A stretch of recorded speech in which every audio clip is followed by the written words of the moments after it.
You're watching DCTV Denton Community Television.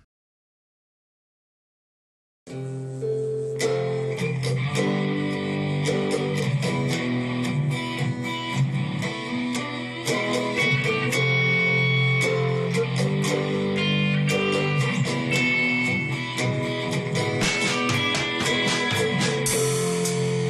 they tell me, follow your dreams. And they say, do what you want, and money will come. Hi, I'm Mike Miller, and welcome to The Other Side. Hope you're having a great day. I really appreciate you watching. My special guest today is Jimmy Adcock. Jimmy, I appreciate you being here. Thank you. And you've been a guitar person for quite a while now, and been involved with a lot of, you're more or less a shredder. Been doing a lot of shredding in East Texas. What contest was that we were talking about just then? It was Steve Vai shred contest that was put on by Sam Ash Music, where they were selecting one performer for each town that he was touring in across the country. Yeah. And I'd competed in that. It was also sponsored by Instagram. You had to upload a video on Instagram, and then they selected finalists from that.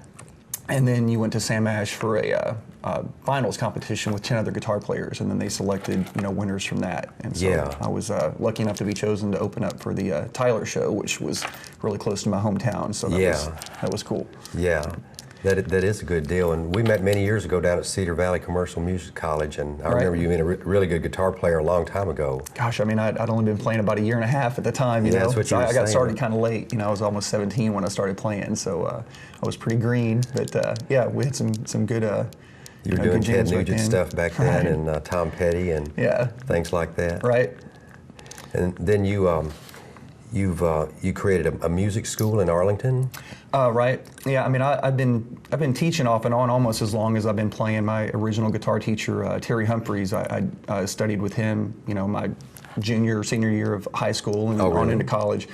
And he was teaching at a place called Grand Prairie School of Music, and I'd only been playing maybe 6-8 months, and he had asked me to fill in for him for a couple of weeks while he was on tour with his band. And I originally thought he was crazy for asking, because didn't think I was very good at the time, but he had assured me that I was as good as anyone else taking lessons, and kind of filled me in what they were working on. And so I figured it'd be a fun challenge, and I did that for those 2 weeks, and ended up realizing I really enjoyed the teaching experience. And so I started teaching a few other kids that were a few grades younger than me in high school. And about a year and a half later, Terry had gotten transferred to another music store, and had called me up and asked me if I was interested in taking the permanent teaching gig there.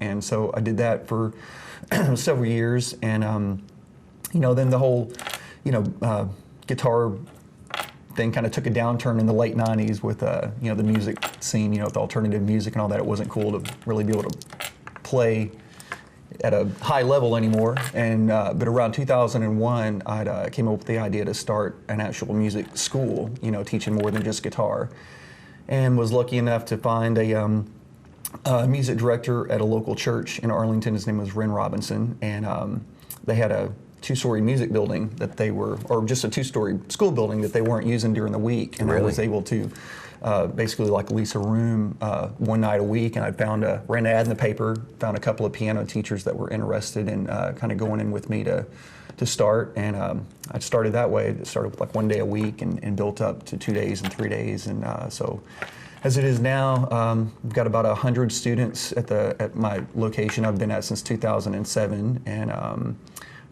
currently, I've been lucky enough, I'm actually the longest running music school in Arlington. Really? That's great. So I really enjoy it. I still love teaching students each week. They range from, I guess my youngest being for guitar around 7, and I've got adults in their 50s and 60s that are just starting out or picking it back up.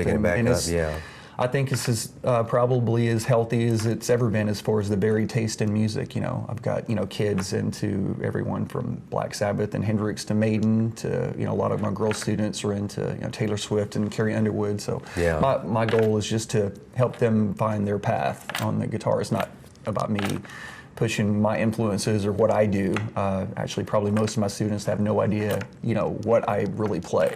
I'm just try to be the vehicle to help them achieve their goals. Sure, and so that. And the Cedar Valley School was really a good situation down there. I thought they had some great teachers, and Kirby Stewart passed away, but he taught jazz improv, and he had played bass with, who was it he had toured with? Do you recall? I don't recall. He had a pretty long resume. Yeah, he did. He'd been in the Marine Band, I think. I don't know if right. it was Frankie Valli or somebody like that he might have toured with, and Chris had played, DeRose. Played with Tom Jones Right. and J.D. Hyatt. He was very good. He did a lot of the filming too, made the videos. Right, I remember. And a great keyboard player. Joe and bass Lee was player. another teacher that I'd started from. He was really, I probably don't give him enough credit on his impact on my playing. I mean, he really got my right hand picking in order. That was always the weakest spot of my playing. And I remember I'd been playing a couple of years and couldn't understand how come I wasn't getting any faster or cleaner. I was practicing 2 or 3 hours a day and just wasn't making any progress. And I went in for my first lesson with him, and he took one look at my right hand and said, "Well, you're not doing any alternate picking. You're just it's all scattered and everything." And so he whipped out this long picked run, kind of like Steve Morse or something, and kind of told me what to work on. So. So you have to slow back down and then work things I out had to again completely a new way. break everything down. It was like it's still something I work on every day because it's probably my weakest area. I've always thought, but I had to completely tear down my right hand and start over. And I didn't think I was ever going to achieve any kind of level of it. But over time, a year or so, it started paying off. So he had won Best Guitarist of the Year, Dallas Observer, with Clockwork Orange, I think. I believe so. And then shortly after that, he had a little stint with the Stratoblasters, playing with Jimmy Wallace too. Really? But lost touch with him. I'm not sure if he's still around here or not. But I don't know I think either, Chris is. And you guys played at Poor David's not long ago. Right, I had a show there, and that's been one of my favorite clubs over the years. Even when they were in their old location on Greenville. But I was lucky enough to get to open for one of my longtime heroes, Chris Duarte was playing there, and not only got to open for him, but got to sit in and jam with him on a couple of songs. That's so great. It was, really, really great experience because I've probably seen him. 30, 40 times, maybe even more than that since getting turned on him in '93. I saw him at a little club in Arlington, and then right after that, Ted Nugent had taken him on tour and really got him some big exposure at the time when his first album came out. So I watched some and he's of those turned into be videos. a really good friend. I'll go see him every time I can if I'm not gigging, when he comes through town. So That's great. cool. So how many guitars do you have currently? Gosh, I probably should have counted before I came down here. It's not that many. I probably have a dozen altogether, electric and acoustics and mandolin. And but they're all have different tunings or different pickup configurations. But I have 3 or 4 that I rotate on a regular basis at gigs. I really enjoyed the instructional videos you have out there. You show songs and then you slow it down and show breaking it down and talk about modes and keys and all that. Yeah, I've just over the years of just studying, I've taken lessons from a whole lot of different players and watched a ton of instructional videos. So and then over the years of just teaching on a daily basis, I've tried to always keep in mind what it was like in the beginning. When I didn't know anything. Because a lot of players get to the level of where they do forget, what it was like to be a beginner, and they just and also teaching helps you learn to explain things for every type of person, because not everyone's going to relate or understand the same way. So, so I've always tried to make sure and keep that in mind when I'm explaining something or showing something about playing it slow. And I guess the main thing is like when you're learning a song or a solo by whoever, if you're learning a Randy Rhoads solo or a Van Halen solo, it's you want to go beyond just learning it for the sake of that solo or the song. If you can have an understanding of what they're doing in that solo and how it's being used over the chord progression and what scale it's coming out of, then you take way more out of it than just learning the solo because it's a cool piece. Then you can take all the licks and ideas and transfer them to your own songs, and that's what I always strive to do when I'd learn somebody else's solo or lick. I would immediately try to incorporate it into my own tune as soon as possible, so I wouldn't forget it. But then that's kind of natural too. I think that everybody will have their own way to you feel it a certain way or something. Right. And I guess people need to learn scales, and then modes are like variations of scales. Yeah, the modes are they create like a different mood. It's And like they've been a used different since color. antiquity, more or less. They think, don't they? Say again? Have been used throughout. Oh right, yeah. They actually, I can't recall the Greek. yeah, Greek, because I mean, you look at some of the old maps of the continents, and you would see names of modes in there, like Yeah. Dorian and Lydian and Phrygian and all that yeah, kind of stuff and everything. yeah. So yeah, I don't recall the exact where that comes from, but But they that was stumbled interesting. upon those tone Right. differentiations. Yeah, they really your main scales, major and minor scale are the most used ones, I guess, in Western civilization. But you have Dorian mode, which is like a jazz minor. You have your Mixolydian, which is it's more of a kind of a rock blues type scale. It's like a major scale with a flatted seventh, so it fits in really well with like blues type music. And then you have your more exotic scales or modes like the Phrygian, which will give you the more of a Middle Eastern or Indian tonality, depending on what chord progression you're playing it over. Really? But that was one of those things that I used to make too much out of. I would try to think it was so confusing, but when you really break it down and learn it the right way, you can just look at it as adding just a couple of extra notes to scales you already know, like the pentatonic scale, that every guitar player starts with that one. Yeah. And if you start with that and visualize a couple of the more useful modes like Dorian and Mixolydian, it's really just adding a couple of notes to that pentatonic scale that you already know, and Yeah. that'll give you those more or less like some different colors to paint with. It'll open up a lot of doors to your playing and improvising without having to look at it from more of a scientific approach or something like I used to think you had to do. It was always like this Greek mystery to me, but it's not. It's eventually it started making sense. Yeah, yeah. What are some of the best ways for folks to get in touch with you? Just it's Facebook or? Facebook, you can find me, Jimmy Adcock on Facebook, or my website is jimmyadcock.com, and it has information about my current band, the Texas Surfers, and my show dates. You also find the music school on Facebook. It's our Arlington School of Music, and the website for that is arlingtonmusicschool.com.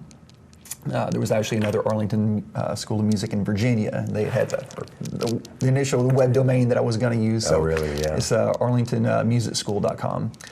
And it has all the information. We do guitar lessons, bass, violin, voice, piano.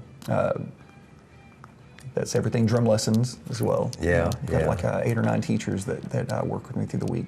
Well, I do appreciate you coming out today, and appreciate you playing some songs for us here, and thank you so much. Thank you. I'm looking forward to it. Thank you. And y'all stay tuned and check out Jimmy Adcock playing some music for us.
want, and money will come.